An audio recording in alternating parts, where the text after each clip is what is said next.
Минскте августның бірінден башлап станица Луганска бөлгесінде Купур этрafındaki мейданын минасызлаштырылуы ақында анлаштылар.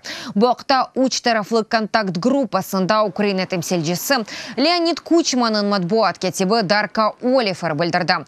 Ама НСС ОРДЛО қанунсыз сілялы муфрезелер векелері башта йоқлақ кечетіні бозмаға аве фортификацион иншаатларыны алып ташламаға кереклер. Бұның Или тарафлар Донбасста июльнің 21-інде елан етілген тынчылық режимі чалыша кибі келештелер.